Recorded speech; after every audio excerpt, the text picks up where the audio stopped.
Okay, so good evening once again, guys. Welcome to your performance optimization class. Okay, so in this class we'll be looking at different tips and tricks for performance optimization, how to identify componentization boundaries, breaking down complex UI principles and the techniques that you would use, right? Because I suppose we would all want to build a performant application, an application without junk, an application that responds. Okay, so to do this, there are common pitfalls. There are common pitfalls that as a mobile developer that you might end up falling into if you don't follow these techniques and principles, which I'll be explaining, right, for performance optimization. Okay, so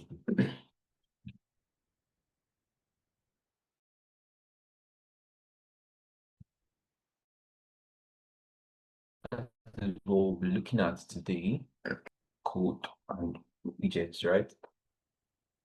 Okay, so I've explained why we need to optimize for performance, right? To avoid things like UI junk, unresponsive UI, uh, and other issues that can come up with performance, right?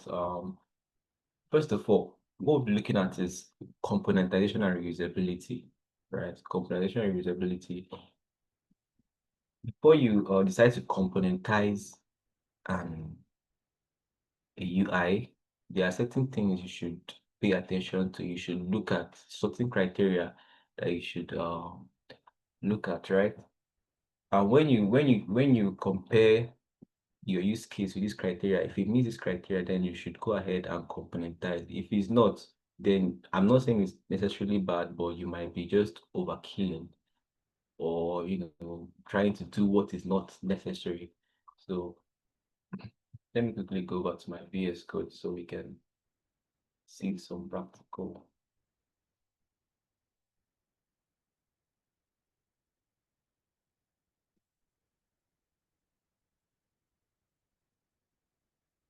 Okay, beautiful. Now we have my VS Code, right?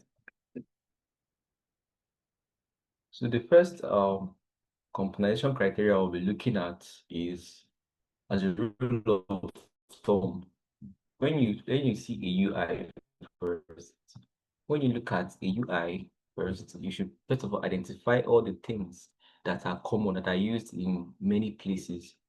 For instance, if you look at a screen or a UI and you realize that, let's say they're using a button that looks alike in more than 3 places. Let's say you're looking at a Figma board, right? So they're using a button that looks alike in more than 3 places, maybe across screens. That's a good indicator that this is something to componentize. That's a good indicator that this is something to componentize, right? Because you don't want to be characterizing in your UI anywhere you need a button, you do a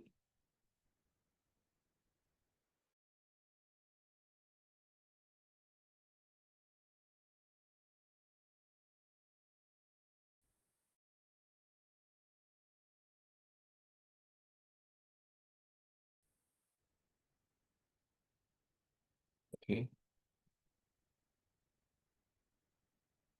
So we have a basic screen, right?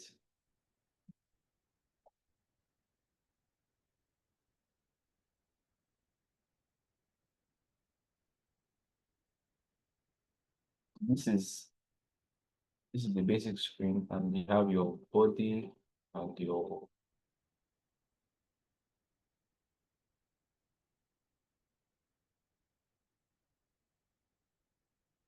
have a basic button, right? So this is the button. Normally, when you want to create a button in your UI, this is how you do it. Use the elevated button, shield button, or any other type of button you just style it normally. Some people they rather not even use button, they use a container, right? This is fine, right? But depending on your UI, if you realize that maybe a particular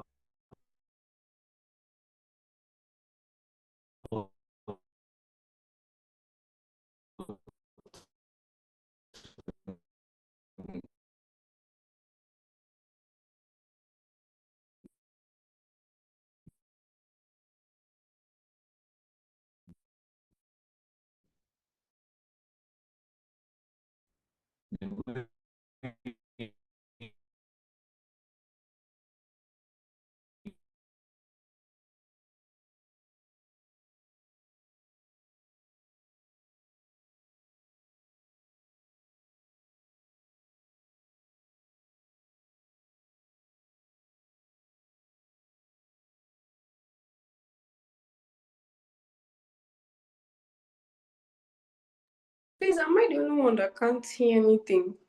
I don't know. Is it my network? I also thought it's my network. Oh, I've tried leaving the this thing, but I think it's the network. If you can hear me, Sha. Okay, okay then.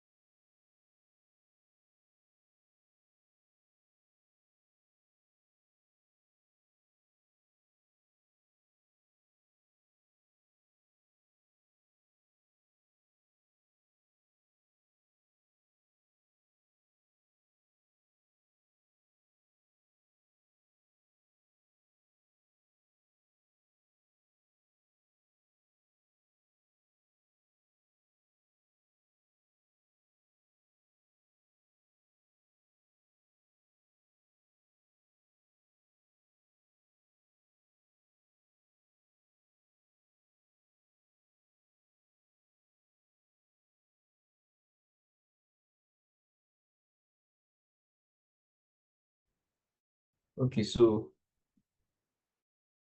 slight network.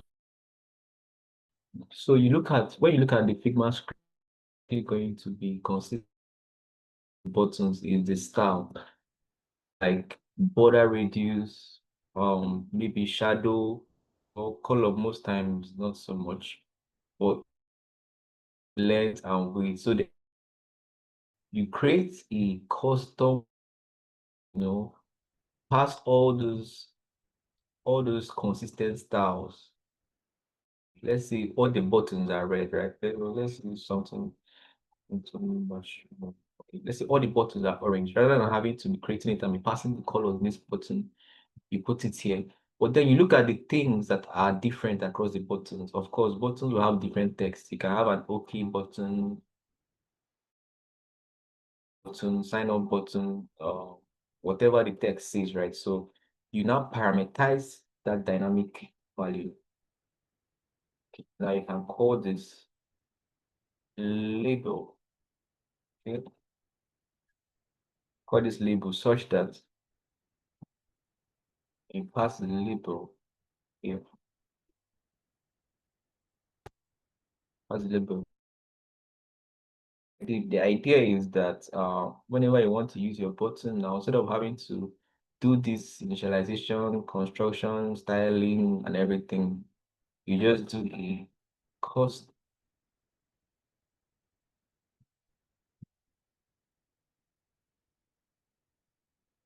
just do a custom button and simply pass the label. Okay. So what this helps you do in reality is that it helps maintain consistency in your across your UI when you're building an application. Your buttons look the same and everything, which helps the user experience. Okay, so that is one tip for mass optimization. Look across the board and identify things that are used in more than 3 different places. Okay, why did I say more than 3 different places? Well, if you have something that you just use one place and you want to componentize it, you are basically going to be, well, it's going to be an overkill because you're not going to use it anywhere else. It's a one-shot something. So you shouldn't really be looking at componentizing that, right? So I'm going to show us a UI, and we are going to try and figure out the things that we need to componentize in this UI before uh anyone should start looking at building it.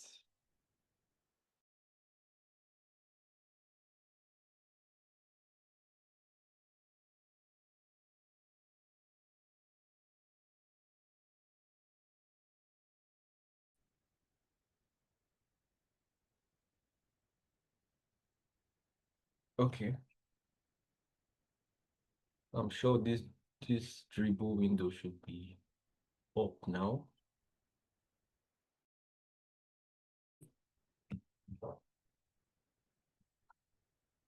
The network is taking its time. Okay. Thumbs up if you can see this basic UI.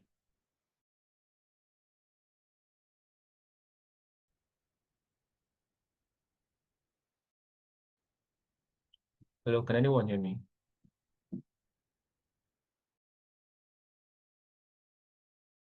Okay.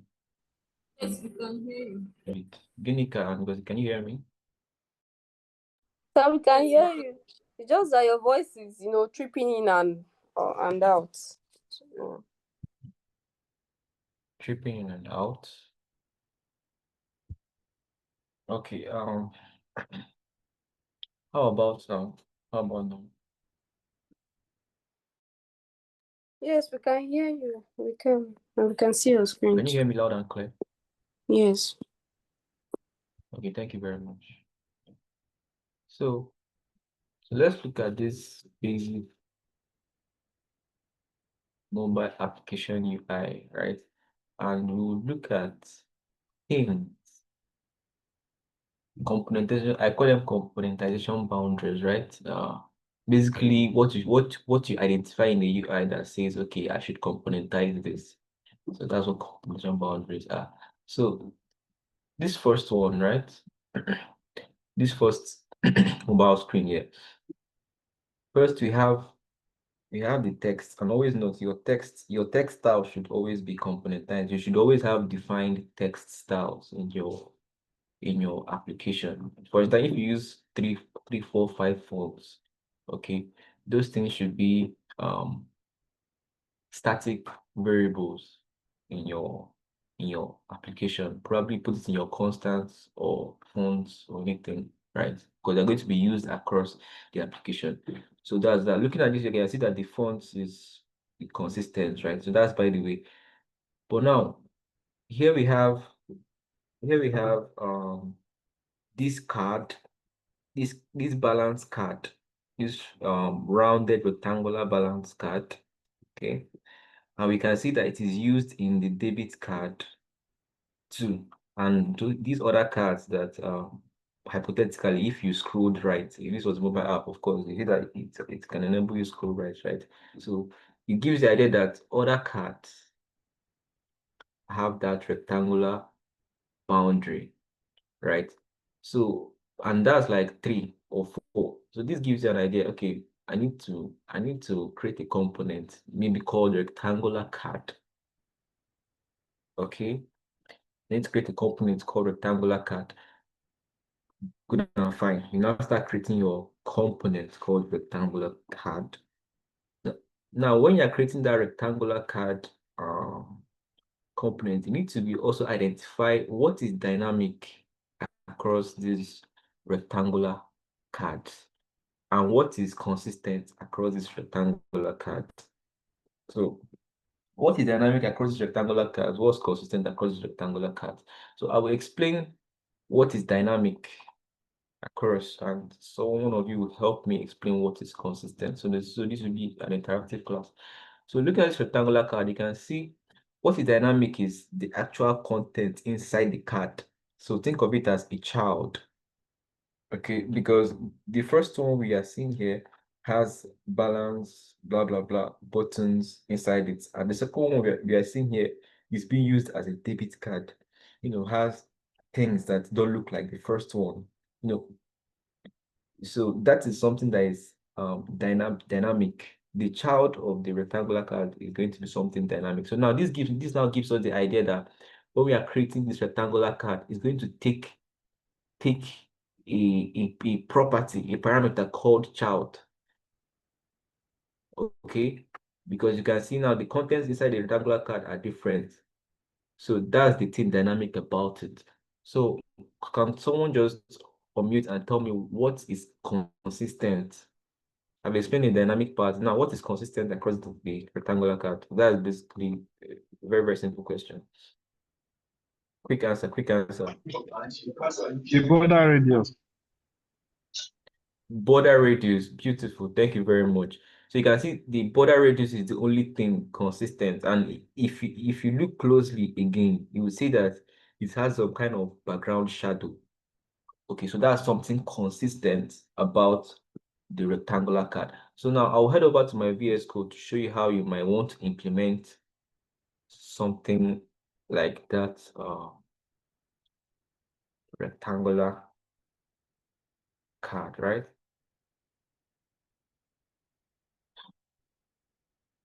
Okay, so how you might want to do this, because you've identified what is consistent and what is dynamic.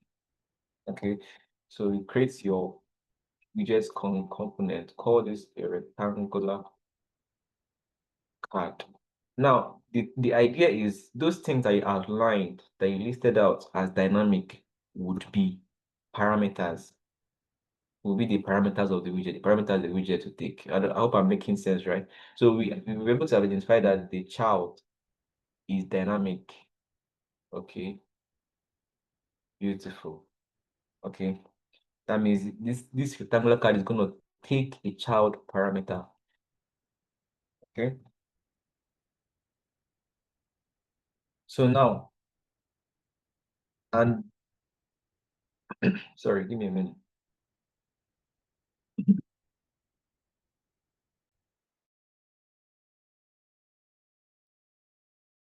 Okay, I'm back. So I said the thing that is dynamic is what's going to be the parameter of the widgets, and I've given the child first as an example, right?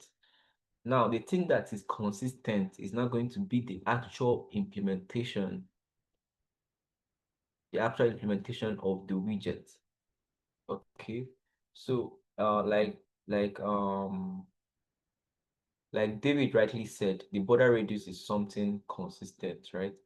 And we also saw that it has like a slight background shadow under it. So inside the box decoration, we find the exact radius from the Figma board. Okay, find the exact radius from the Figma board and use it here. Although sometimes you may also want to, extract this to like a constant file, radius, name it whatever I want to say. You can easily reference it rather than creating a new radius object. But that's by the way, right? Okay. And it had box shadow. So you want to do that here. Yes. Just give it a hypothetical value, right? Now, this is the consistent part. And also, mind you, the width was consistent. The width we saw there was a bit consistent, right? So you can give it a static width, or you can there's like if there's a how will I say this now? Something can both be dynamic or consistent in the sense that you want to give it a default value. You want to give it a default value if none is passed. So we can use that idea here, right? Make this nullable. And give it a default value of 60 if the width is not passed. Okay, this child, of course, it has to require a child. Okay, another thing we identified, though we didn't mention it, another thing that was dynamic about those rectangular cards is the color. Those cards were used in multiple places and they had different background colors. So you might just want to parameterize that also. Not you might just want to, you need to background color. Okay. So that it can be passed from outside the widget when it's being used. Or you might also want to use the same approach of if it is not passed, give it the default.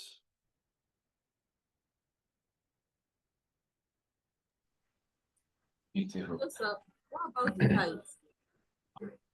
The height. Okay, beautiful. The height was it consistent or dynamic?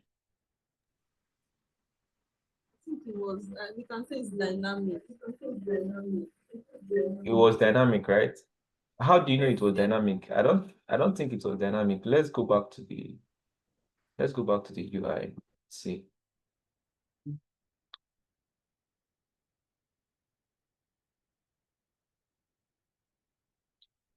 The height.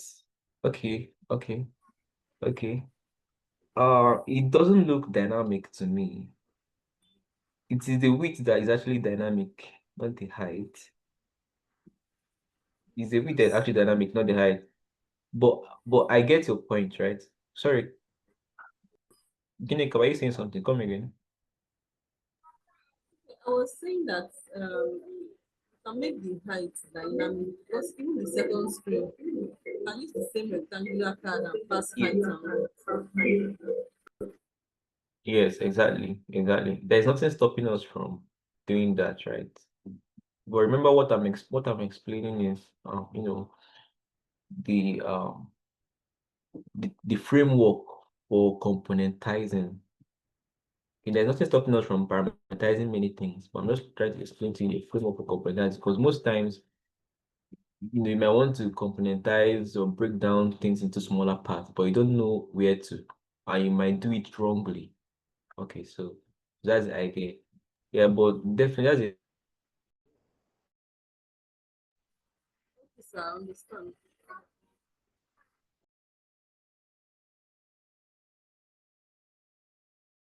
We can also identify that the property, the padding property is consistent because look at the space between the padding of the child from the borders of the rectangle, and look at it also in this debit card designer. You can see that it is consistent.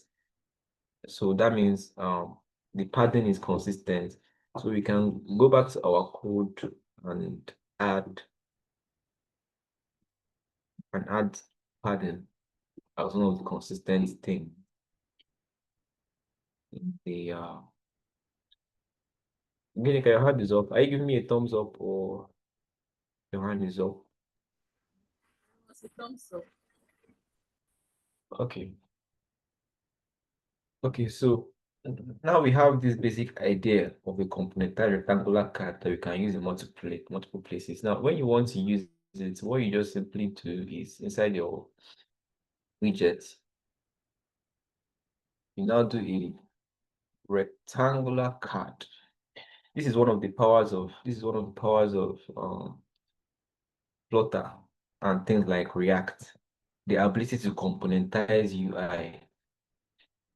Okay, the previous architectures or previous design principles for building UI, things like in Android development with Java, we had to use uh XML file and all those things. It wasn't really a good developer experience, in my opinion, right? But this is one of the beauties of things like Flutter and React Native, and allows you to compose UI. So you can see now this rectangular card, anywhere we use it is going to give us that basic card that we just saw here. And we can now pass it any child we want. We can pass it a text, a column, like we saw how it was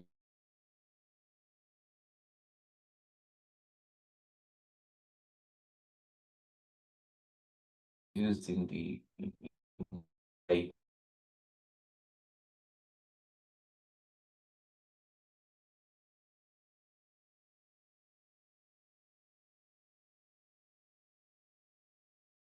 the first stuff balance not less than three things that I used across board.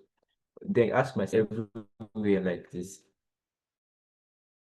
what is dynamic?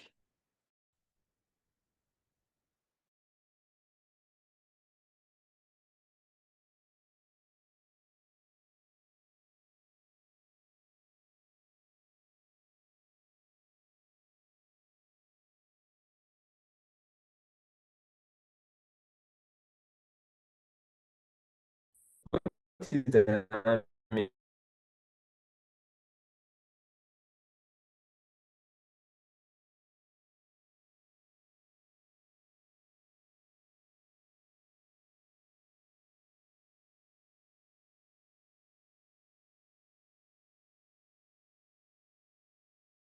and what is consistent. Okay, so that will give you an idea of how.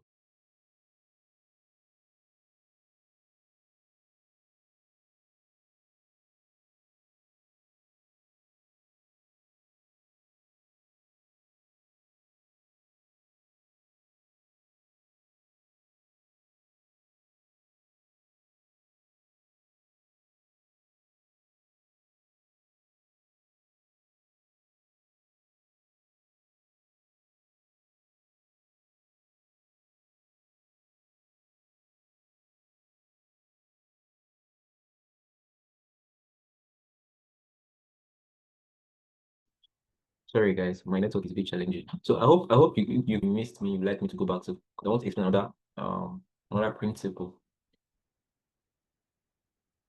Okay, beautiful. So another tip is, how do you say this? How do you say, let me make this widget a stateful widget, or let me make it a stateless widget, right? How do you decide that? Because you know that deciding whether your widget is going to be stateful or stateless has a significant impact on the performance of your application. For instance, if you make the wrong widget a stateful widget, it can cause some jank issues. I'm sure we know what jank is. Delayed frame rendering, right? Because whenever you call set state is going to be rebuilding the UI3.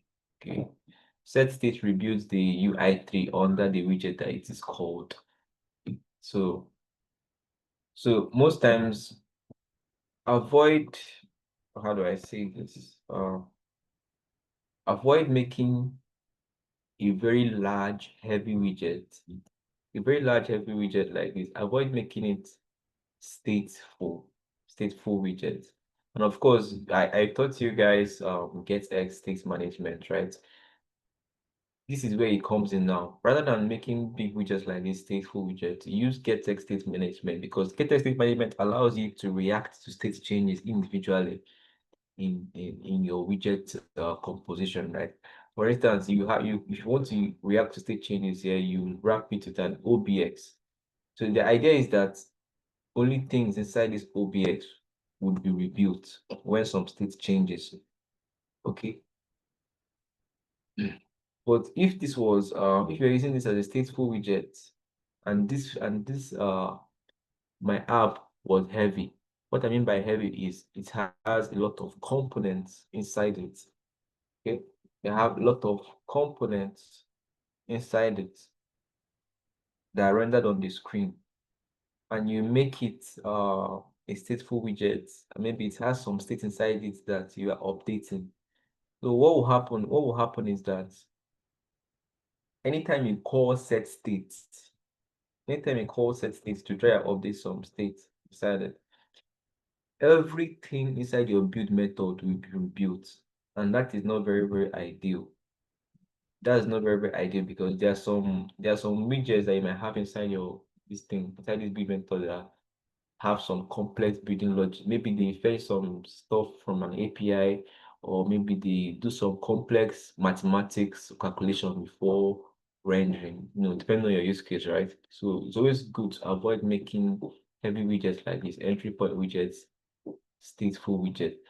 But if you must, or if you must make something a stateful widget and you want to maintain a state inside a stateful widget, and you don't want to have to rebuild everything inside it every time, there is a technique that you can use.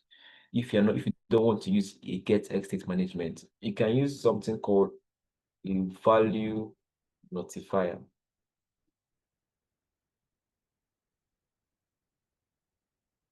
I'll just show you a quick example, right? A value notifier.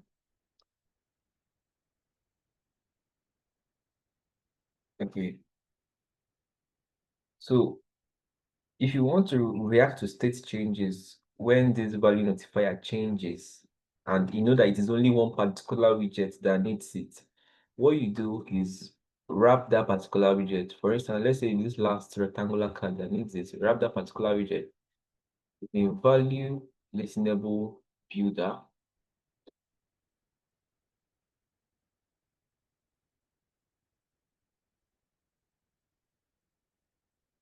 So this is what you have. This is similar with what you do with OBX and get it, right? So the idea is whenever the state of this show changes, you don't have to call set state. Just do a show of value equal to false or whatever you want to set it to. Okay, so you use show of value much like OBX, right? Almost the same thing. So whenever the state of this show changes, you're going to rebuild only the widget that is wrapped inside the value listenable builder. Okay, so thereby preventing you from having to rebuild every other thing inside that heavy widget that doesn't need to be rebuilt. Okay, so that's a quick tip, right? David, your hand is up. David, your hand is up. Why is your hand up? Yes, sir. Can you hear me? Yes, go ahead. Hello, can you hear me? I can hear you. I can hear you. Yeah, Go please, I ahead. want to find out. You mentioned value listener now. So I want to ask, is that going to be in a statelet or in a stateful widget? You can use it in a stateless widget, but it's advised that you use it in a stateful widget, right? You can use this in a stateless widget. If you're using it in a stateless widget, you have to define it in this member in initializer list, something like this. Okay. But this is not advised. Doing this thing in your member variable initialization section is not really advised. So keep it in a state. But the idea is that when you do this, you don't have to call set state, because calling set state to cause everything here to be rebuilt. So you don't have to call Oh, okay. Now set I state. get. I now get. Okay, I now get. beautiful. Okay, so yeah. So that's one tip for using stateful or stateless. You can bring your hand down on there.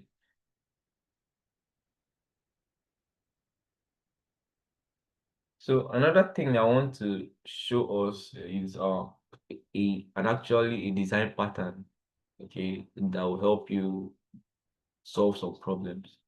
An object composition design pattern. Okay.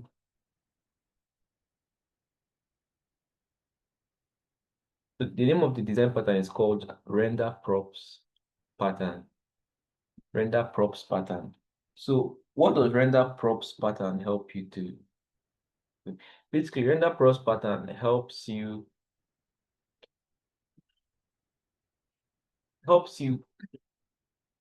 it gives you okay. Let me break it down in such a way that it will be easy to understand, right? Normally, when you are constructing your widgets, you pass a child. If the widget needs a child, you pass a child to it. If it doesn't need a child, maybe it just needs some values like string or text or any of those things. You just pass a string directly, right? But sometimes you might want to construct a widget based on some other value, but that value is not immediately available at the particular time you want to use it. And I'm going to explain with an example, right? So that value is not particularly available at the time you want to use it, but you're expecting that it would be available during runtime. Okay. So how do you do this? You do this with something called a render props pattern. Okay, so how do you do the render props pattern? I'll show you a very simple example. Just work with me here. I know it might be a bit, I don't know, confusing to wrap your head around, but it's a specifically useful pattern.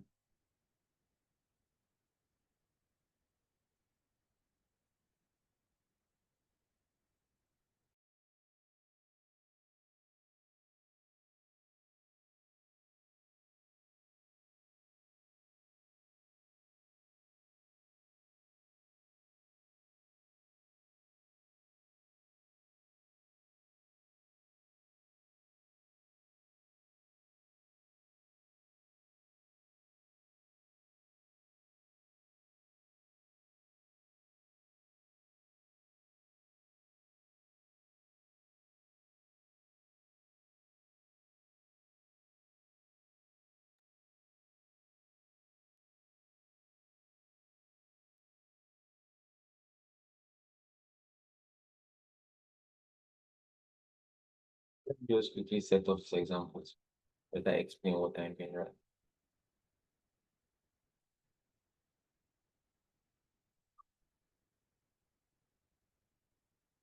Checks.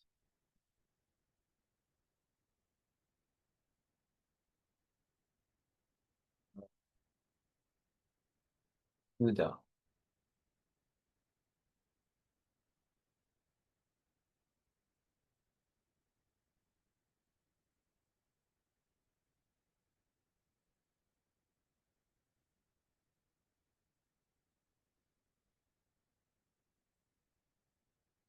Do a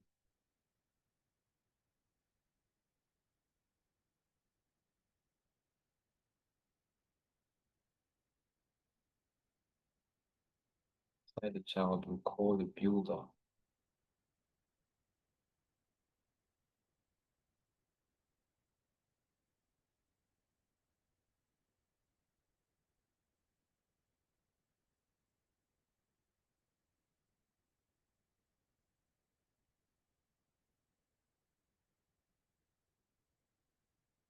Okay, beautiful. So we have this basic example set up. Now let's see the usage.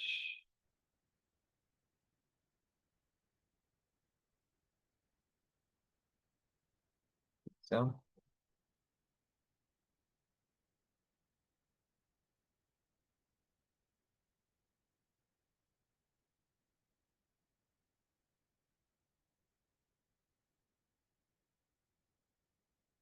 okay, beautiful.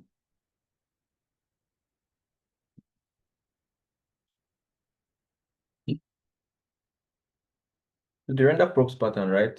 So let's explain what's going on here. First of all, this pattern is like is a design technique that most times accepts a function, well, not most times, every time accepts a function, a builder function.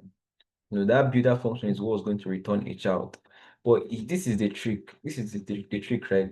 The builder function is going to inject a value so that the child that wants to use that render prop widget will use it, right? So look at this simple example that we set up here, render prop example. Let's say we have some ideally in a real production application, right? In a real world application, rather, this value, let me extract this to a local value. This value you see me inject here can come from anywhere. Okay? Maybe you might be doing something complicated to get this value, I don't know, right? But the idea is that you got this value and you're giving it to a child that needs it. Okay. So you can do this when you know that you can do this render props pattern when you know that this value is being sought after, is being demanded. Most UI components need it. Okay, what do I mean? For instance, you have like a user model or a user object. You know there is only one user object, right, in your application. I know that you display that user object if you're building a shopping cart application. You display that user object in the home screen, maybe to say hi, welcome, the name of the user. You show it somewhere else, just identify the user throughout the application, right? So the idea is that that user object is used in many places in your UI. So you want to abstract the accessibility of that data to a render prop widget.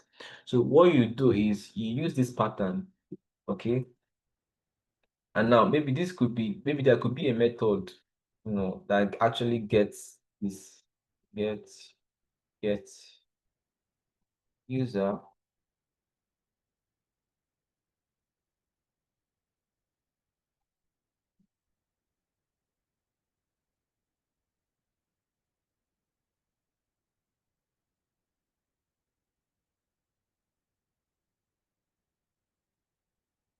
Okay, so let's just assume that this method is something complicated that gives us the user, right?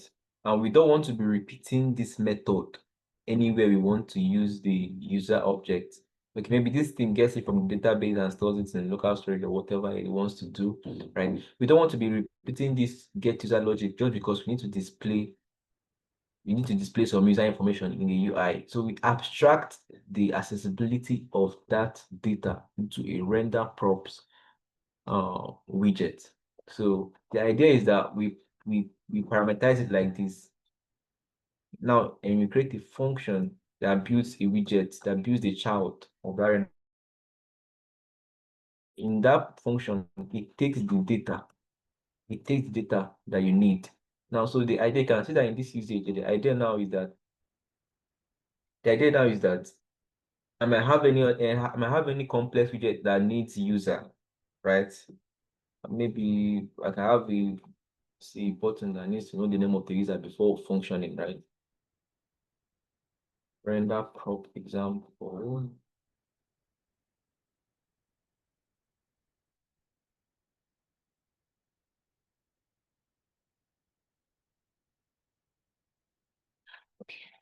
I wonder what would anyone would need to build a button that shows the name of the user. Okay, but this is it, right? You can see that because I've abstracted the accessibility of the data to render props example, I can now use this user anywhere I want to. All I just need to do is do something like this. It gives me the user, I render the user. Okay, so like I see I'm using it here. If I move to another screen, another UI, I can use the render props example. So now your render prop widget is now componentized. It's now a component of your UI. So remember the aim of componentizing is so that you reduce code bloat, number one, and reusability. Okay, reusability. I can't emphasize that enough. Reusability makes your work much faster. Every time you need to implement a feature or something, you don't have to start writing UI from scratch or doing some custom things. So if you follow this framework and techniques and principles to write usable code, it's always serve you. So this is the render prop design pattern, right? You inject the value in the builder, and the widget that does it just uses it however it wants to use it, right? And mind you, this thing can be more than one, as long as just let the values you need. Okay. Okay. So however you want to get this data indices and level, you get it. And of course, you have to pass it to this guy.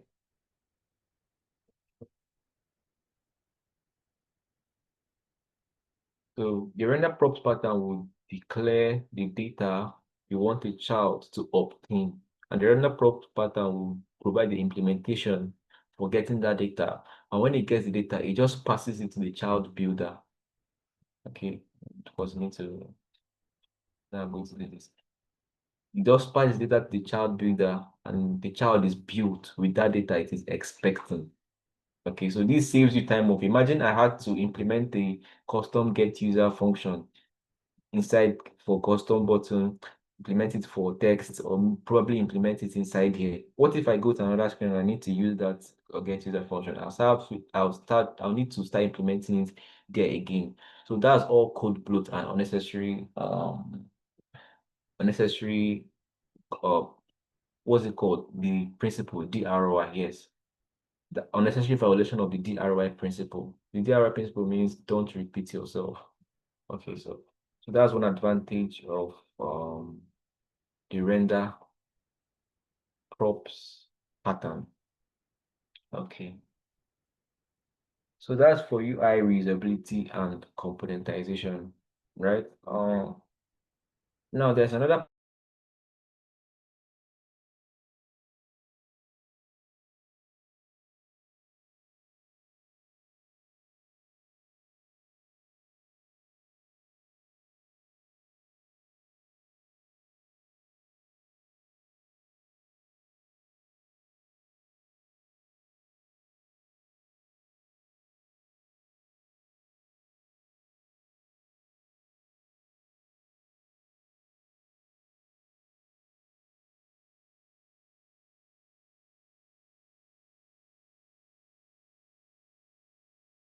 Sorry, I apologize for my network.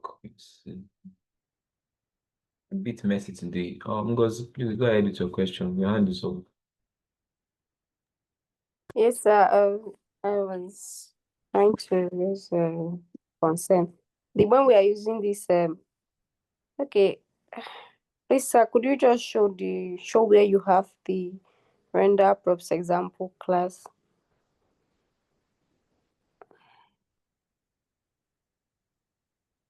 Okay, yeah. So when we are using this render props principle, must we um must we have a parameter here? That's function, this widget of type function here. Must we always have that? That's this builder. Must we declare that? Mean this Yes, please. thing. Yes, Yes. this is the implementation of the pattern. This is the code for the pattern. Okay, so let me explain what's going on here again. So this function is what's going to return the widget that you actually want to display. But the thing is that before that widget is displayed, you need something. You need the data. And you realize that, oh, this data is used many places in my application.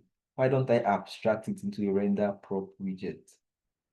So in reality, because this data gives us a hypothetical user information, we might want to name this user provider widget. Okay, so that the name is intuitive. So whenever you need to get access to the user data and you want to display it, you just wrap your widget inside a user provider widget. So the idea is that the user provider widget will give you access to the data. And so to answer your question, yes, this builder is required because remember, I'm calling the builder here. I'm calling the builder here with these parameters I've declared. The render props does its magic and provides these parameters. Okay. It's not magic, of course, I don't want to implement it. So, and it provides the builder, and the builder runs and returns a widget. Remember, the return type of the function is a widget. So, builder runs and returns a widget that is assigned to child. Okay, so that's the thing. So The sir, usefulness of it is okay. Yes, go ahead. before you had modified this function type here, what you declared in your function, what the parameters you passed to your function. I think it was just data that you passed there of type map before you added this list of int and indices and string level. I mean, what we're Yes, working with that's originally, correct level. explaining to us. I just want to know because I'm seeing that like you changed something here because I'm trying to understand. Sorry, what was your question? I didn't get to. So You're trying to understand what? when we're first looking at this example, we had only Mm-hmm. data passed to our function, which was of type map, right? Before you Mm-hmm. added all of these, like when we're trying to, you even use the function example, get user. Yes, exactly. So because it's a map that is in this get user, that is this get user. So that's what we're passing to our builder function. So now you Mm. added a list of integer indices and string level just now, right? That's what I want to confirm because this was Yes, not I there added it before. just now. I added Okay. it not long ago, and I was using it to explain that your render prop widgets can provide multiple data. It's not just one. For instance, Oh, okay. it could provide user data, location of the user, and maybe the user's for this user, they cannot be put in one model, but just follow me here, right? Hypothetically, and the last one would be, say, for instance, you're building a game, a puzzle game or something, and want to show the level of the user, level one or level two. The idea is I can use this render prop and inject multiple values. So when you now want to get access to those values without having to repeat yourself, you just wrap your whatever, your widget inside the user provider or the name of your render prop widget, and it immediately gives you access to that data that you need. And now you can see that I have gotten access to the user data. Look at this now, this custom button, right? This custom button needs the user data. So I don't want to come and start repeating myself or implementing get user here that gets user. I've already implemented it one place. Okay, so it gives me access to this user data. I can display the user's name on the button, whatever I want to do again with the user data in the UI. Okay, so that's the idea behind render prop design pattern. Okay, Sorry, so sir, does that mean that because I'm seeing here where you are using it in the custom button, you are not using all of the parameters. So does it mean you can use any one of the parameters you want without making the others nullable? Because I don't know if we can also make parameters nullable here, meaning that we might or might not provide values for them. no, no, no, no. Okay. So the thing is right. The thing is right. This pattern is a bit tricky, like I said. The parameter of render prop function, sorry, of render prop widget is a builder function. Okay, first of all, let's get that. Is a builder function. And inside that builder function, it can specify different parameters that you want to make available. Okay, I want this user provider widget to make available. I'll name this. I want this user provider widget to make available data indices and level for any widget that wants to use. Okay, that means in this user provider, I'll just define the logic that gives me access to this data once, only once, right? And you can see I'm using it in multiple places. Now, to answer your question, right?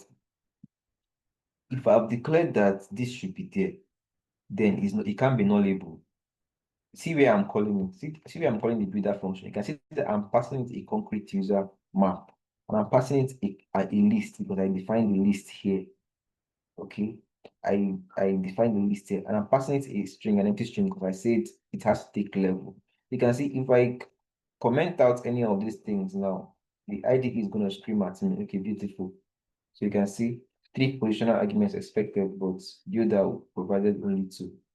Okay, but if I remove this, that means I'm only saying that 2 data will be available. You can see everywhere is now good.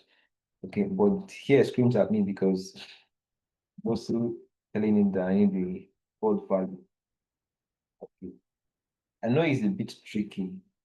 It's a bit tricky, right? But just know that anytime you want to make some certain data accessible for different widgets, I don't want to have to be repeating the logic for getting access to that data or that information or whatever that thing is. The render props pattern is your best bet. Let's go. It's your best bet to do that, right? I don't know if that answers your question. Ginika, your hand is up. Okay, I think I understand what you are saying. I think I get it to an extent. Yeah. Okay, sir. If I understand what you're saying that this widget function and parameters is just gonna be, and this get user here. It's as if we have passed user to this data, right? Then for this list, we are returning empty string. And then for the string, yes, we return empty string there. For the list, we return empty square bracket. And when you were calling them, I saw that you used user, comma, underscore, comma.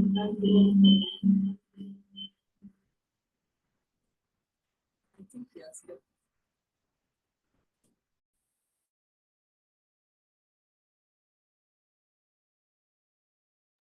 Yes, network has taken him out. But I'm hearing vibration from your own end. So I'm in a noisy place, so I connected both my phone and laptop so that I can hear properly.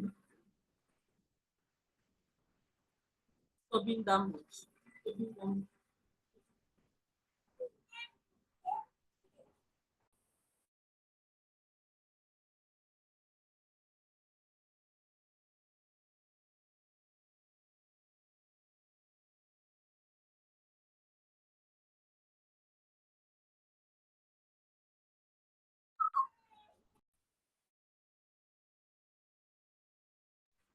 If you guys understood what I was trying to ask him that time.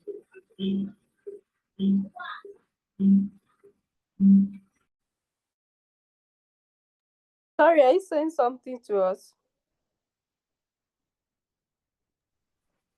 I was asking whether you guys understood what I was trying to say.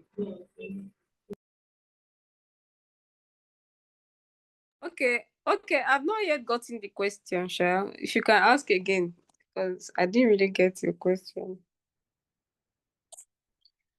I mean, this is really, but the concept is quite, well, I would not say it's complex, but since it's a new something new. I was like trying to ask him if for those empty lists and empty strings, like he passed underscore, maybe to show the system that there are no values being passed there. Maybe if something was being passed inside them, that maybe put something inside instead of those underscore. So that was what I was trying to get. Is that what he did there? Hello. Because I know Hello. yes, sir, we can hear you. Can you guys hear me? Okay, beautiful. So I'm sorry about that We can hear root thing again. Some days are just very unpredictable. Okay, so Ginika, you Hello, sir, can you hear me? were saying something to me before I dropped off. You said Hello, sir, can you hear me? yes, I can hear you. Just come again, please. Okay, I was saying Yes, I that can hear you. I can hear you. Go ahead. first of all, I noticed that we pass some parameters into the function data, list of integer, and string access. Then I noticed that for the data, it's like you pass the get user function to it. But since there was nothing for a list to pass and the string, you pass empty Yes. string and empty. Then I noticed that when you were calling it, you pass only the user. Can you scroll up, please? You pass only user and then pass underscore. Where you were calling the user provider widget.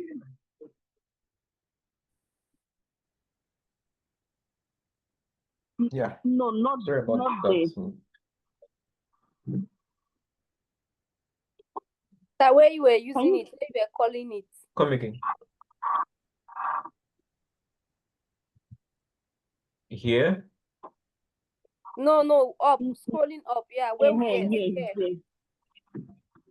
Yes. Then I noticed that in the builder parameter, you pass only that same user, and then I'm seeing underscore, and there was another underscore. Is it trying to tell the program that that thing is empty? Exactly, and that if something was there, you would have passed a parameter also. No, not really. Not really. If there are values inside here, for instance, 265, that means the list is no longer empty, right? I can still do this. Okay. I can still do this, but see, let me explain why I did this, right? Okay, let me explain why I did this. I just assumed that we knew what it was.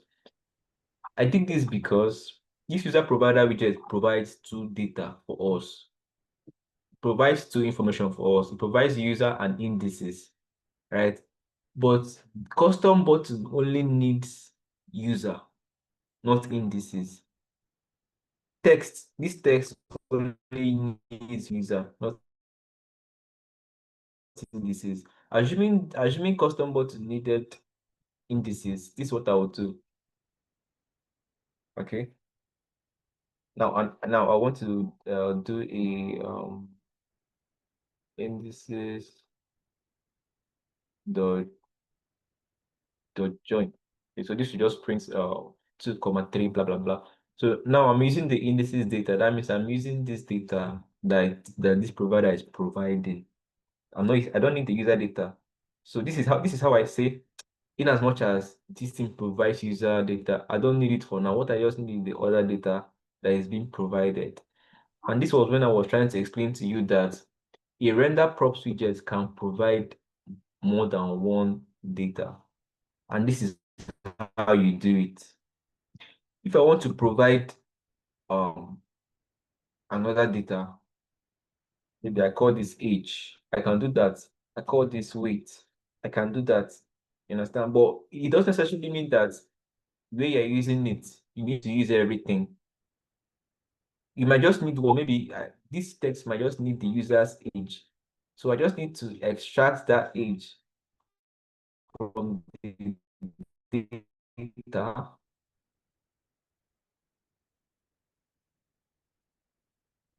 and use it. I don't know if that makes sense for the user. I just extract it and display. And because I'm not using weight and user, I can set them to underscore or something I'm not using. Do you understand? Yes, that means any value you're not using, you just pass the underscore there. Yes, exactly. So this just shows that I don't need it now. Okay, you're beautiful. So I know it's a bit Ngozi.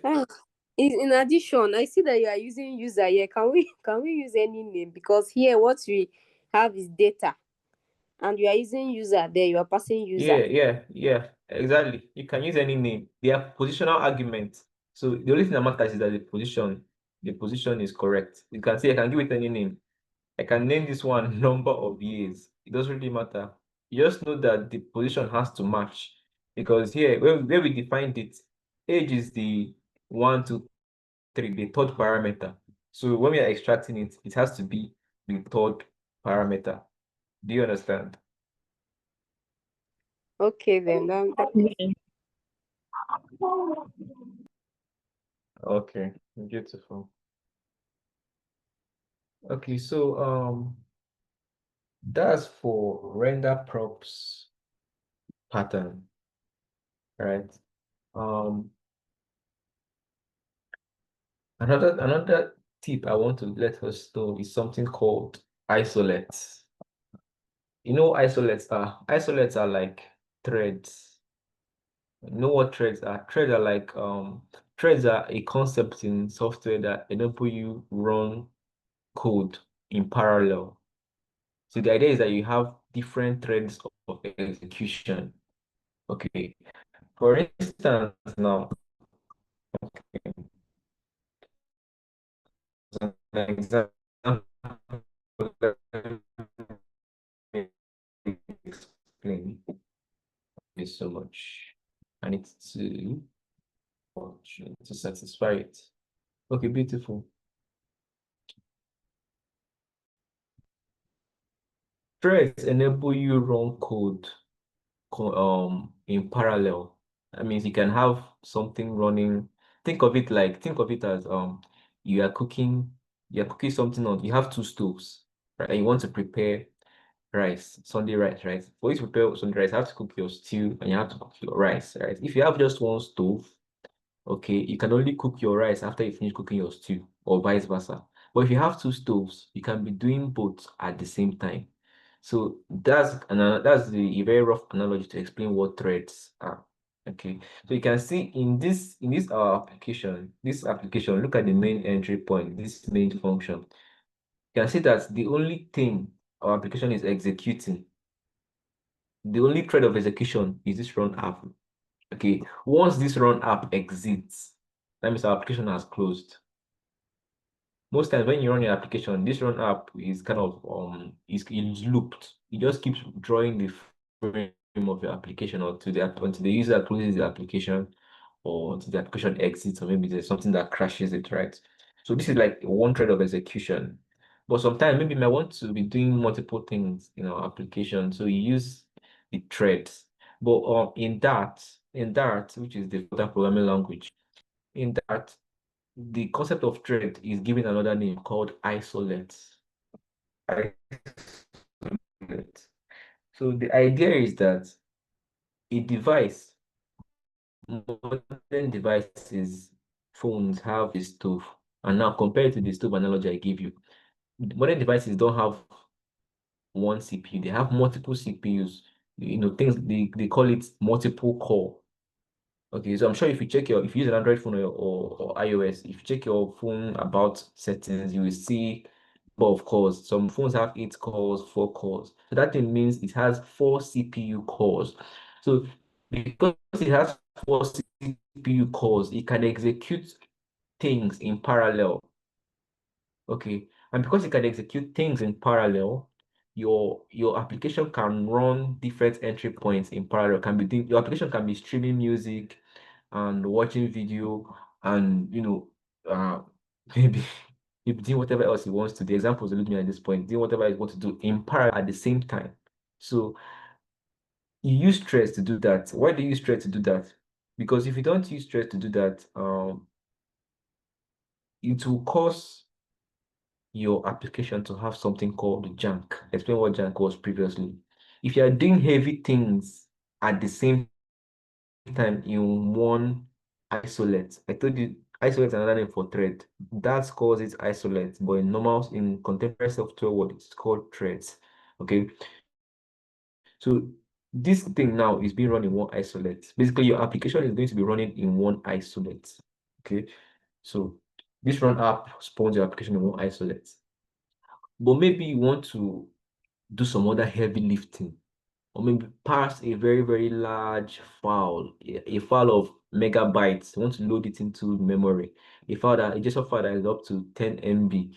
You typically wouldn't want to do that in your application, this thread. You wouldn't want to, let's say, have a function called future, let's just say hypothetically,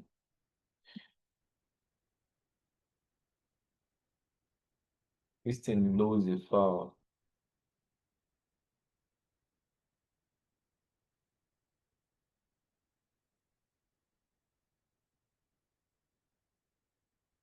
Load the heavy file. File processing most times is well, it can be asynchronous and it can be synchronous. But the idea is that if you have a synchronous heavy workload that needs to be run, okay, you don't typically want to run it in the main isolate. The main isolate is the isolate that is running your application. For instance, let's simulate a very long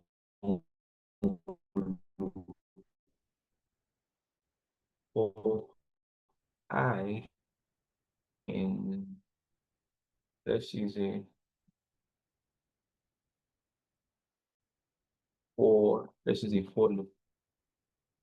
Okay, beautiful. Oh, you can see this is a very heavy computation.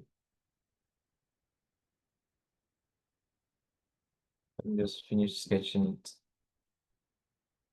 So it's going to be let's find out. What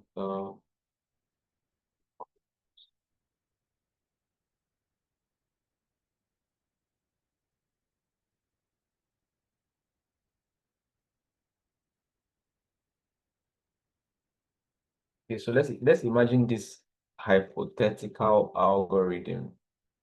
Okay, look at this algorithm. I can see that it is compute heavy. Why is it compute heavy? Because of this for loop that runs how many million times? 1, 2, 3, 1, 2, 3, 1, 2. I think this is up to 10 million times. Okay, 10 million times to do this nonsensical mathematical calculation that is not going to lead anywhere, right?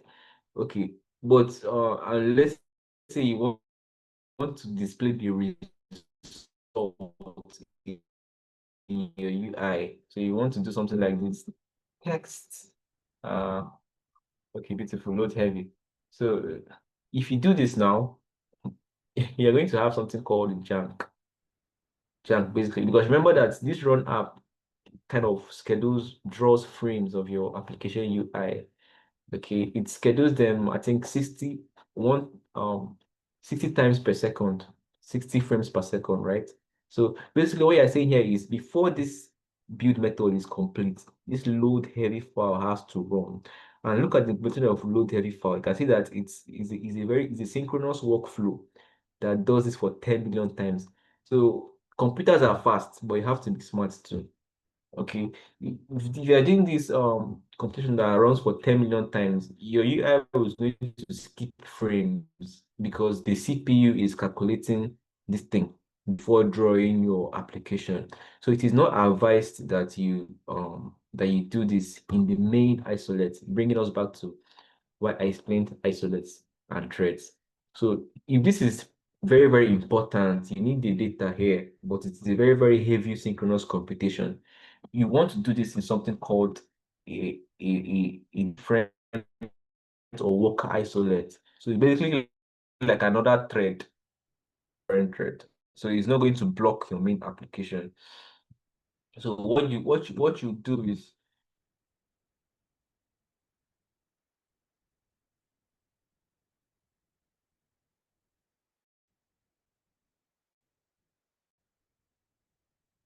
what you do is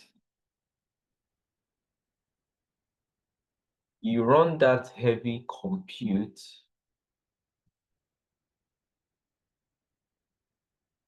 You run that heavy compute in a worker isolate. Okay, so it's going to compute that value in a different thread environment in parallel with your current one blocking your UI. So how do you do that? You do it with this method. Uh, um, use something called the compute function. Beautiful. Okay. So let's look at the definition of the compute function in a bit. So it says asynchronously runs a given callback with the provided message in the background and completes with the result.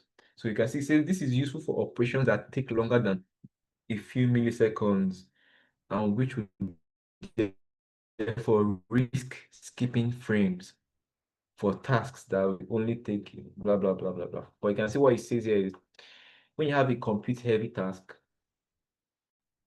put it in a compute.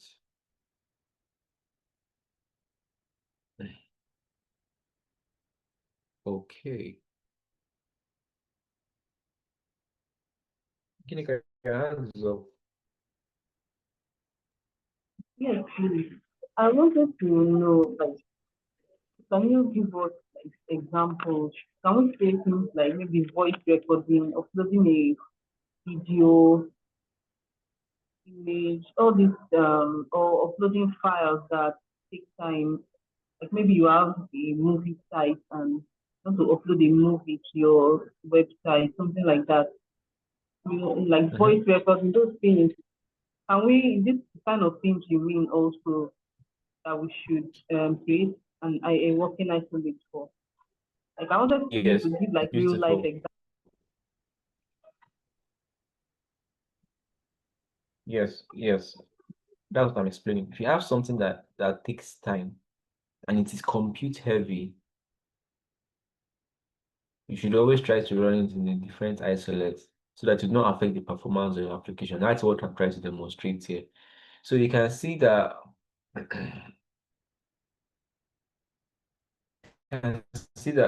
we abstract this to a compute function and just simply um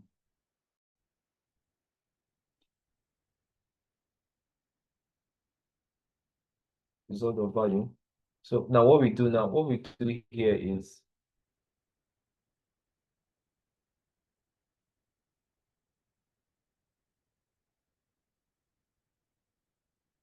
I'll wrap this in a value listening.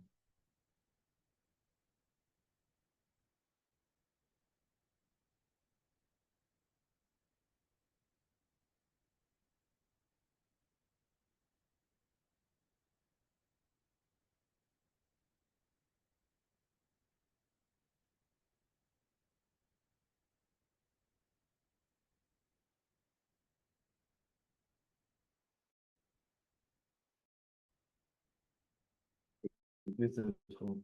So like this now, we've been able to solve that. First of all, we do this. Let's look at this code and see what's going on in a minute. So when our application loads, we run this heavy compute that calls this compute function that runs this load heavy workload in the background isolates. Okay, and gives us the result.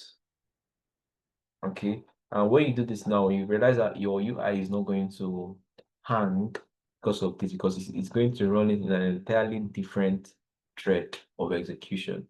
So that is another important tip for performance optimization. Okay, so does anyone have any questions? Because your hand is still up. No, it just came up now. So I wanted to ask on line 37, where do we Okay. see the result.value from? Okay, see, I use the value notifier here. Can you see? Okay, we have to use states to achieve this. Yes, beautiful. So I ran it in the background. So when the feature resolved, it gave me the value. I assigned the value to the state. I'm now displaying the value of the states. This is how to solve that problem of running heavy compute. So you run it in the background, and when it resolves, okay, you assign it to a state. And now if you need the state data to display or whatever you need to do, you can now do it like this. Okay, performance operation. Now, what will happen is that when this value is computed, maybe this is the size of a very heavy file compute I want to run. When it is computed, only this widget is rebuilt. You can see that only rectangular card is rebuilt. This one doesn't care about that heavy computation, so it's not rebuilt. It doesn't even wait for it. This one doesn't care about the computation, so it's not rebuilt. So does that make sense? Okay, yes, it does. Well, can we also Okay, thank you still very use much. the get state management to do this same thing? Beautiful, exactly. You can use the get state management to do this, right? You can use the get state management to do this now. Now, right, there's no state management in this application that I'm explaining with, right? But typically in your controllers, you would kind of run this and assign it to an OBX value, and then in your UI, you now wrap it with an OBX to use the value just like that. So you get the idea. So that's just that for performance optimization. Okay. So I think that's all, guys. I think that's all. Does anyone have any questions? Sir, this was not a simple class because the way you said it last time, that is a very simple, short class. It's not though. A lot of things. Well, the content is not much. It's just performance optimization. This is what will differentiate you from anyone that just knows how to write code or build Flutter applications. Is the idea that you know how to build performance applications. Okay, you need these tips and tricks to build performance application. You might not know when this might come in handy, right? But you might be writing an application or writing a program that just crashes your application because of the heavy workload. And you realize that, okay, in KodeCamp, they taught me that I should use compute for compute heavy workload. I now use it and see that it works. You're happy.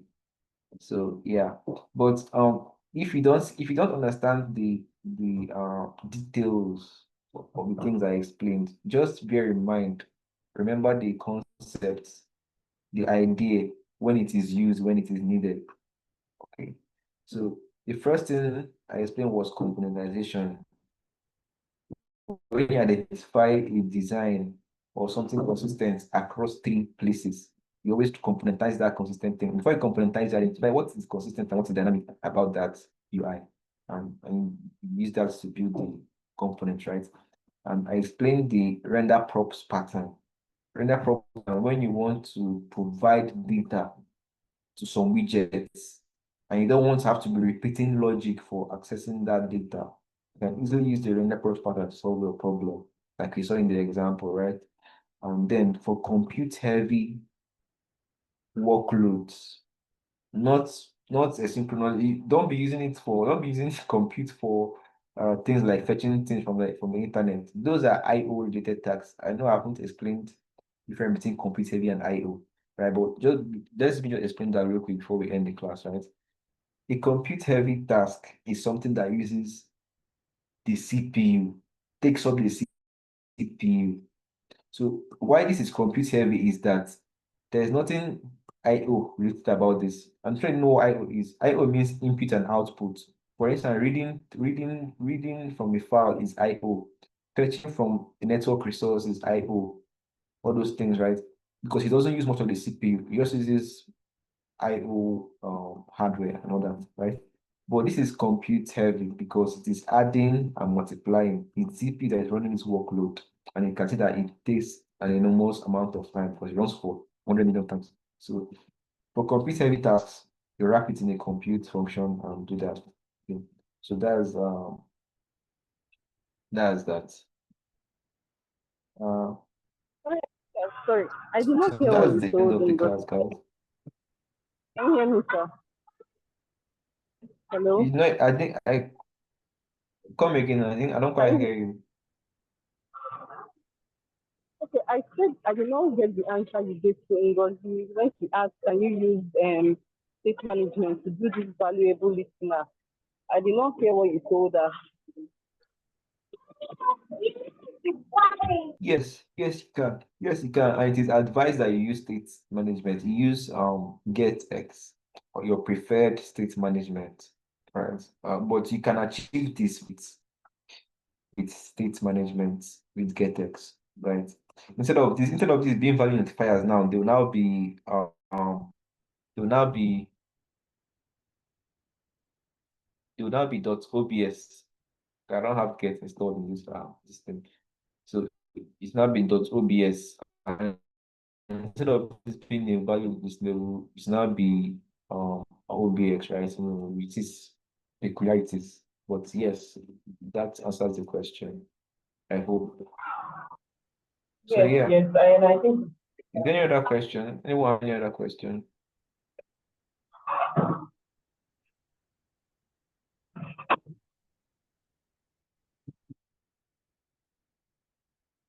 Okay, taking the absence of any question, we'll call it a wrap.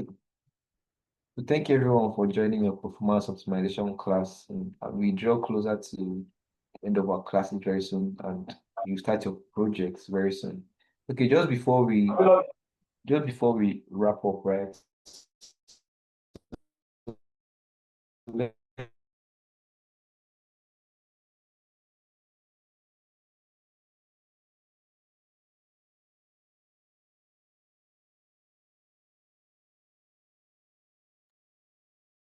Let me explain project I said. Okay, so for your personal project, this is different from your capstone project. Okay, we've been able to do